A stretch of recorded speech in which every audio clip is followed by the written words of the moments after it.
नाज़रीन, पाकिस्तान में बरसातुनि जो ताक़तवर सिस्टम दाख़िल थी वियो आहे, जंहिं बाद मौसमियात खाते बरसातुनि जो नओं अलर्ट जारी कंदे सिंध में अॼु खां 5 अप्रैल ताईं तेज़ हवाउनि सां बरसात जी अॻकथी करे छॾी आहे।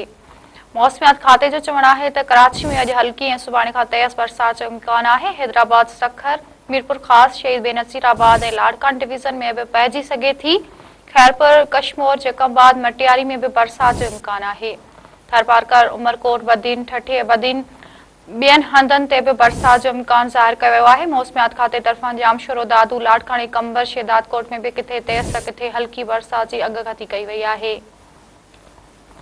नाज़िमाखे हिकु भेरो ॿीहर ब्रेकिंग न्यूज़ ॾेई रहिया आहियूं त पाकिस्तान में बरसातुनि जो ताक़तवर सिस्टम दाख़िल थी वियो आहे। जे बाद मौसमियात खाते बरसातुनि जो नओं अलर्ट जारी कंदे सिंध में अॼु खां 5 अप्रैल ताईं तेज़ हवाउनि सां बरसात जी अॻकथी करे छॾी आहे। मौसमियात खाते जो चवणु आहे त कराची में अॼु हल्की ऐं सुभाणे खां तेज़ बरसात जो इम्कान आहे। हैदराबाद, सखर, मीरपुर ख़ास, शहीद बेनज़ीराबाद ऐं लाड़कान डिवीज़न में बि पइजी सघे थी। खैरपुर, कशमोर, जैकबाद, मटियारी में बि बरसात जो इम्कान आहे। थरपारकर, उमरकोट, बदीन, ठठे ऐं ॿियनि हंधनि ते बि बरसात जो इम्कान ज़ाहिर कयो वियो आहे। मौसमियात खाते तरफ़ां जामशोरो, दादू, लाड़कानी, कंबर, शेदादकोट में बि किथे तेज़ त किथे हल्की बरसात जी अॻकथी कई वई आहे।